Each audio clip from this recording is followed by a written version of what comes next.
श्री शिवाय नमस्तुभ्यम। गुरु जी पंडित जी प्रदीप मिश्रा जी द्वारा बताए गए कुछ नए उपाय हैं, जैसे कि गुरु जी ने अभी जो कथा चल रही है उन कथा में बताए गए हैं। जी हाँ, बहुत सुंदर सुंदर उपाय है, सरल सरल उपाय है जो गुरु जी ने शिव महापुराण कथा के माध्यम से हम तक पहुँचाए हैं। तो चलिए वीडियो शुरुआत करते हैं। तो स्वागत है मौजूद ऑफिशियल चैनल पर। अगर आप लोगों ने अभी तक चैनल को सब्सक्राइब नहीं कर रखा है तो प्लीज़ चैनल को सब्सक्राइब कीजिएगा और कमेंट में श्री शिवाय नमस्तुभ्यम हर हर महादेव अवश्य लिखिएगा। चलिए वीडियो शुरुआत करते हैं। पहला उपाय, गुरुजी ने कहा है हम महादेव के शिवालय रोज जाते हैं और एक लोटा जल समर्पित करके आते हैं, और कोई दिल की बात बाबा तक ले जाकर पहुंचाना चाह रहे हैं या कोई मनोकामना के लिए महादेव के शिवालय जा रहे हैं या हम ऐसे ही बाबा के दर्शन करने के लिए शिवालय जा रहे हैं, तो गुरुजी ने एक विशेष नया उपाय बताया है जो हमेशा रोज करना है। जी हाँ, गुरुजी ने कहा है कि हमेशा हमने देखा होगा कि ऊपर जलाधारी बंधी रहती है जो महादेव के शिवलिंग पर बाबा के ऊपर बूंद बूंद जल टपकाती रहती है, गिराती रहती है। जी हाँ, दर्शन भी किए होंगे आप लोगों ने।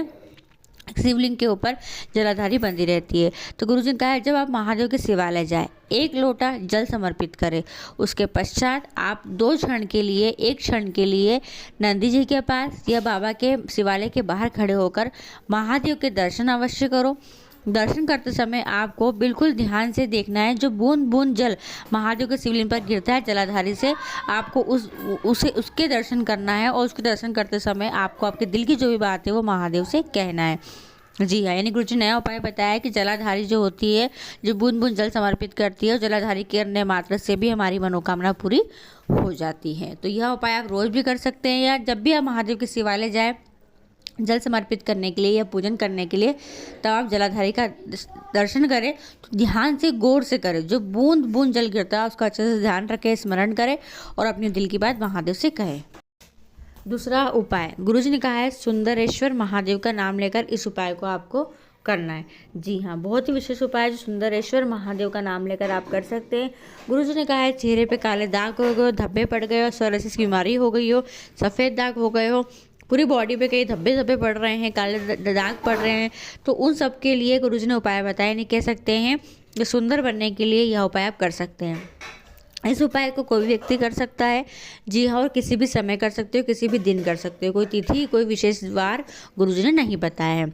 करना क्या है, गुरुजी ने कहा अगर आपकी बॉडी में कहीं आपको कह सकते हो चर्म रोग संबंधित कोई बीमारी है, कोई रोग है जो ग्रसित है, जिसका आप इलाज करा रहे हैं, इलाज आपको कराना है, डॉक्टर शिव का ही रूप होता है, तो आपको दवाइयों का सेवन करना है, अपना जो भी इलाज चल रहा है वो इलाज भी कराए, साथ में एक सरल सा उपाय भी करें, आप महादेव से अपने दिल की बात भी कहें।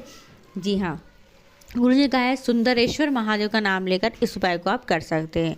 आपको इस उपाय में लेना है 5 बेलपत्री और 5 दुर्बा। जी हाँ, क्या लेंगे हम, 5 बेलपत्री, 5 दुर्बा और 1 लोटा जल। सुंदरेश्वर महादेव का स्मरण करते हुए 5 बेलपत्री को और 5 दुर्बा को महादेव के शिवलिंग पर समर्पित कर देना है। जी हाँ, बाबा के शिवलिंग पर बेलपत्री और दुर्बा समर्पित कर देना है 5। फिर 1 लोटे जल से आपको 5 बार सुंदरेश्वर महादेव का नाम लेते हुए जल समर्पित करना है। एक ही कलश से 5 बार जल समर्पित करना है, यानी 5वीं बार में पूरा जल महादेव के शिवलिंग पर समर्पित कर देना है। जब आप जल समर्पित करोगे, जल चढ़ाने के बाद थोड़ा जल आपको शेष जल झेलना भी है। जी हाँ, जल को झेल कर लेकर आना है, साथ में 1 दुर्बा और 1 बेलपत्री की औषधि बाबा से मांगते हुए लेकर आना है। जी हाँ, क्या लेकर आएंगे, 1 बेलपत्री और 1 दुर्बा, और जल को झेल कर लाना है। अब देखिए, जो व्यक्ति को बीमारी है, जहाँ भी काले दाग धब्बे हो रहे हैं, वहाँ पर उसको जल को लगा लेना है। जी हाँ, और कम से कम वो जल आपको एक दिन में 5 बार लगाना है, थोड़ा थोड़ा करके लगाइएगा, 5 बार आपको जल को लगा लेना है। सुबह आपको दुर्बा खा लेना है, और शाम के समय प्रदोष काल में आपको बेलपत्री चबा चबा कर प्रदोष काल में खा लेना है। बहुत सरल सा उपाय है, सुंदर बनने के लिए यह उपाय कोई भी कर सकता है, और सुंदरेश्वर महादेव का स्मरण करते हुए। तीसरा उपाय, देखिए रविवार के दिन है अष्टमी तिथि। अगर आपको याद है तो गुरुजी पंडित जी प्रदीप मिश्रा द्वारा बताया कि एक विशेष उपाय है, जिस उपाय को अष्टमी के दिन, नवमी के दिन, साथ में गुरुजी ने विशेष तिथि बताई है, अष्टमी, नवमी या फिर अमावस्या के दिन, 14 के दिन आप कर सकते हो। जी हाँ, तो करना क्या है, इस उपाय को जिन बच्चे या बच्चों का पढ़ने में मन नहीं लगता है, ये याद करते हैं और भूल जाते हैं, जिनकी मेमोरी कमज़ोर है, याद तो सब करते हैं पर एग्ज़ाम हॉल में जाकर भूल जाते हैं, या कोई बड़ा व्यक्ति भी है किसी एग्ज़ाम की तैयारी कर रहा है और वह याद करके भूल जाता है, या बच्चे हो बड़े हो कोई भी हो, उसके लिए यह उपाय आप कर सकते हैं। माता पिता भी कर सकते हैं, बच्चों से स्वयं भी करा सकते हैं। क्या करना है, गुरुजी ने कहा है एक माँ सरस्वती का जो रूप है वो है नीला स्वरूप। जी हाँ, माँ नील सरस्वती। क्या नाम है, माँ नील सरस्वती। माँ नील सरस्वती का स्मरण करते हुए इस उपाय को बच्चों से कराया तो बहुत अच्छी बात है। गुरुजी ने एक पुष्प का वर्णन किया है इस उपाय में। इस उपाय को करते समय आपको एक पुष्प लेना है, वह पुष्प है शंख पुष्पी पुष्प। अगर शंख पुष्पी पुष्प कैसा होता है तो आप वीडियो में देख सकते हैं, नीले रंग का होता है। जी हाँ, इसे मंदार का पुष्प भी कहा जाता है, शंख पुष्पी पुष्प। इस पुष्प को आपको माँ नील सरस्वती का नाम लेकर महादेव के शिवलिंग पर ही अगर बच्चा स्वयं समर्पित कर देता है तो उसकी बुद्धि का विकास होता है। वह जो याद करता है वो उसे याद रहता है, एग्जाम हॉल में वो लिख कर अवश्य आता है। या फिर अगर माता पिता इस उपाय को करें तो वह क्या करें, इस नीले रंग के पुष्प को, इस शंख पुष्पी पुष्प को वह जलाधारी, जहाँ शिवलिंग रखी रहती है जलाधारी पर माँ नील सरस्वती का स्मरण करते हुए समर्पित कर दें। उसके बाद 1 लोटा जल माँ नील सरस्वती का स्मरण करते हुए उसी पुष्प के ऊपर समर्पित कर दे, श्री शिवाय नमस्तुभ्यम को बोलते हुए। फिर उस जल को झेल कर लेकर आए, झेल कर लाकर उस बच्चे को उस जल का स्मरण जल का पान करा दे, माँ नील सरस्वती का स्मरण करते हुए। और ये दोनों उपाय भी नहीं कर सके बच्चा तो एक होता है माँ नील सरस्वती का स्तोत्र का पाठ।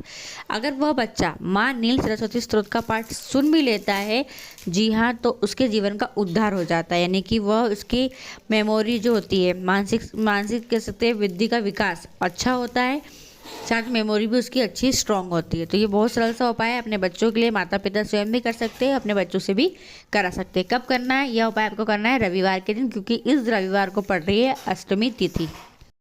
तीसरा उपाय देखिए, शनिवार का दिन। जी हाँ, बहुत ही खास और विशेष दिन रहता है, क्योंकि इस दिन अगर हमारे जीवन काल में बहुत दुख चल रहा है, बहुत कष्ट चल रही है, ऐसा लग रहा है कि शनि की साढ़े चल रही, ढैया चल रही है, परेशान से हो गए, तो ये बहुत ही विशेष दिन होता है जो हमारी सारी समस्याओं को दूर कर देता है। आपको क्या करना है, केवल हर शनिवार का एक नियम बना लेना है। जी हाँ, धन संपदा की वृद्धि करना हो, पैसों की कड़कियों को दूर करना हो, कर्ज से मुक्ति पाना हो, रोग से मुक्ति पाना हो, पितरों का आशीर्वाद चाहिए हो, सभी समस्याओं के लिए इस उपाय को आप कर सकते हो। सारे आशीर्वाद को प्राप्त करने के लिए इस उपाय को आप कर सकते हो। आपको करना है क्या है, शनिवार के दिन प्रदोष काल में एक सरसों के तेल का लंबी बाती का दीपक, जी हाँ, तेल आपको सरसों का लेना है, लंबी बाती का दीपक लेना है। लंबी बाती का सरसों के तेल का दीपक, आपको इस दीपक को केवल पीपल के वृक्ष के नीचे प्रज्वलित करना है हर शनिवार। बस करके देखो, आप मुश्किल से आप 2 या 3 शनिवार करोगे और आपको खुद अपने जीवन काल में परिवर्तन देखने को मिल जाएगा।